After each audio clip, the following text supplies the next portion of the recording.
Hi there. In the history of battleships, Horatio Nelson will always be remembered, and probably least for how he ignored losing his eye and then his arm. He understood strategy, he really did, and his tactics shocked his enemies, especially when he beat them.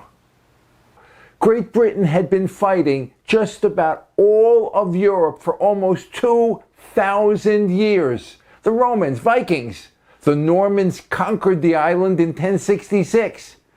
There was the 100 Years' War, which lasted 116 years.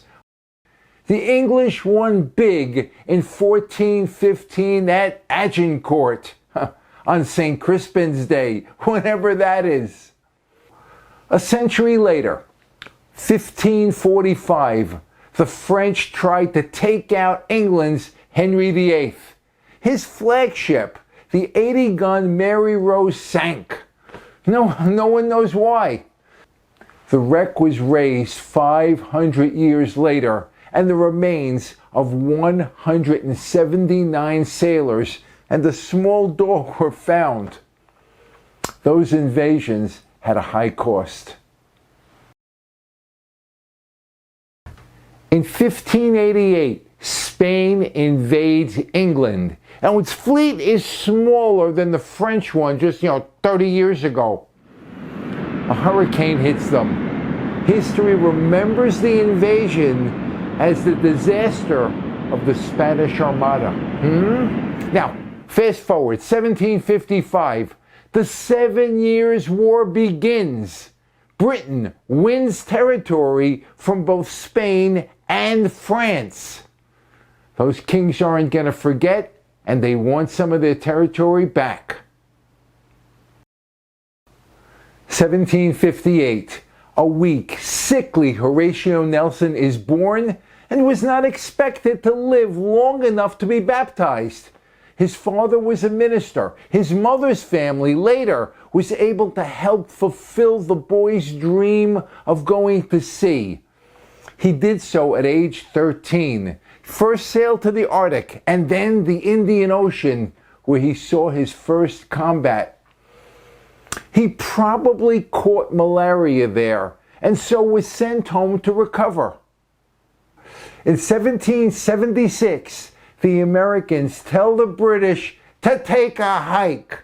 Now this makes King George very unhappy, and it catches the attention of the Spanish and the French kings who think they might be able to get some of theirs back.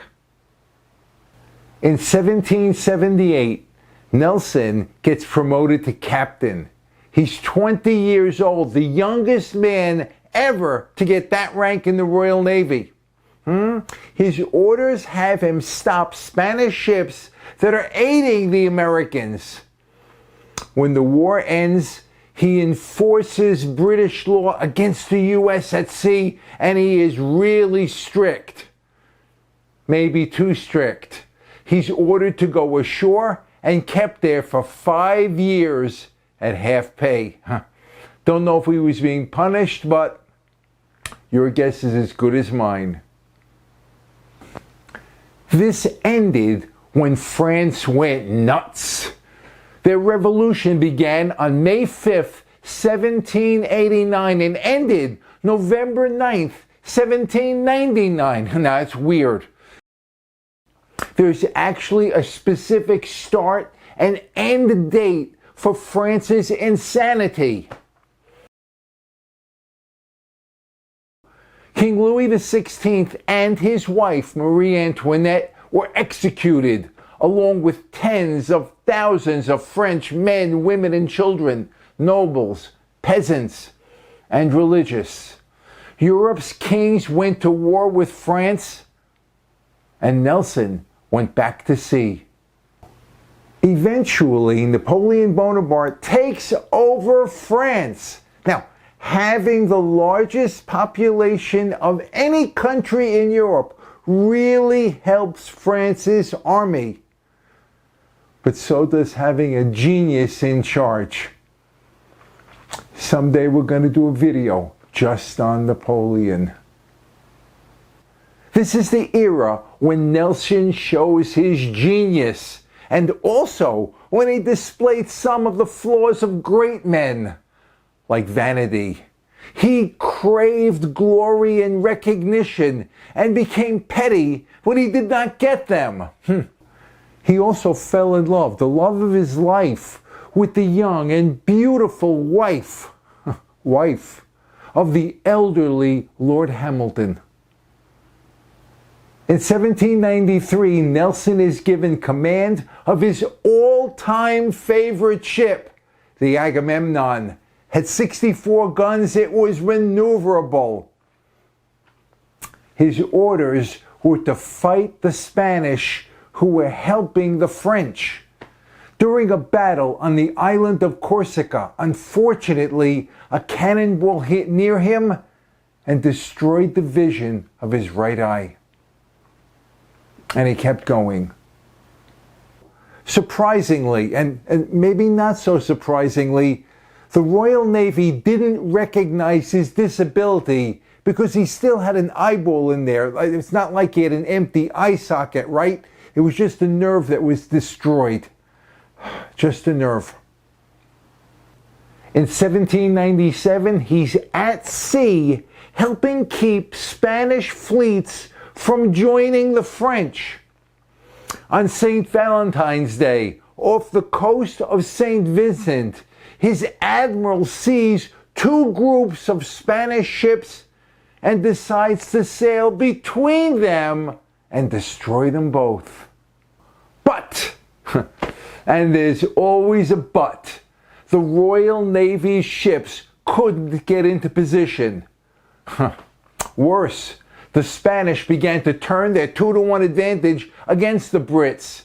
Seeing this, and without orders, Nelson ordered a radical turn to put his ship in front of the larger Spanish group to keep them from joining. As you would expect, a smaller warship attacking many larger ones would take a pounding. That happened there. For a while, she alone fought 7 of Spain's, including their 136-gun flagship, Santísima Trinidad, the world's most powerful. During those years, armed sailors would still board enemy vessels and fight hand-to-hand on decks slippery with blood. Ships actually carried buckets of sand to keep the sailors from sliding after others had been wounded. Can you imagine? As the other British ships joined up, Nelson's was almost completely out of action, yet he managed to put her next to the 80-gun San Nicolas, board and capture her. From her, he boarded the 112-gun San Jose, which made her surrender too. Nelson was wounded, promoted to Rear Admiral, awarded a knighthood, and became famous. Too bad he didn't stop there. He lost his right arm above the elbow in his next battle. That didn't stop him. He had his uniforms tailored to hide the missing right arm. Amazing. Ever since guns were put on board ships, naval tacticians put more guns and bigger ones on board. Still, there's a limit to how big a wooden ship can be. So if you really want more firepower, what you do is you put your ships in a line and you fire broadsides. Now, all navies did this until Nelson, and then much later, the turret changed that way of fighting. When nations joined their fleets together, there were more ships, huh?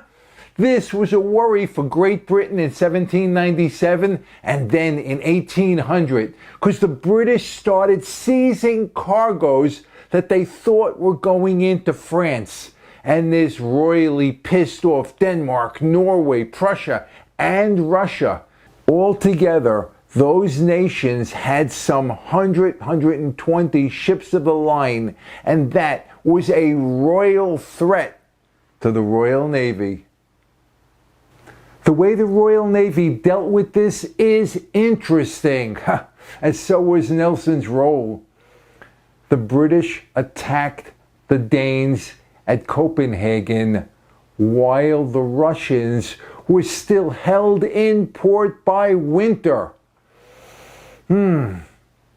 Nelson was also the man responsible for coming up with the plan of attack on Copenhagen.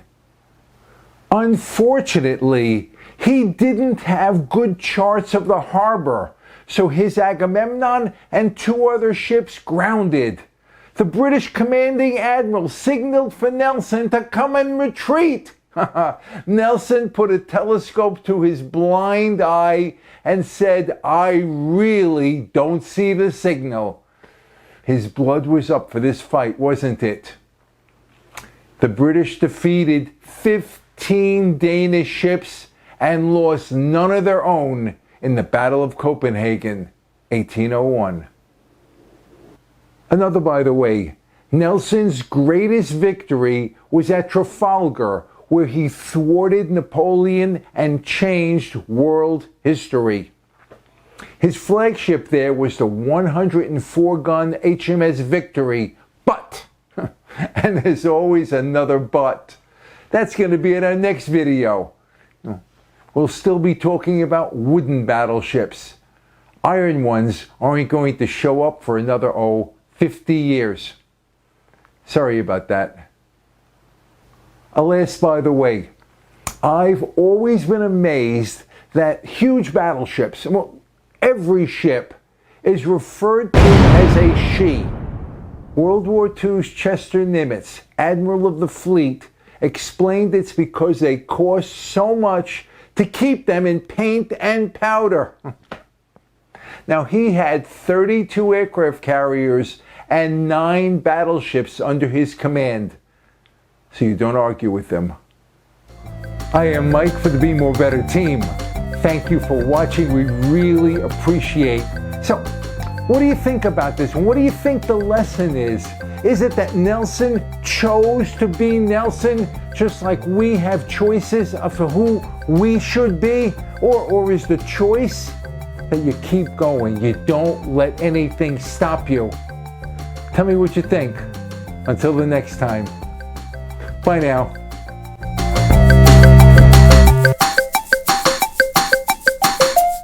Thank you.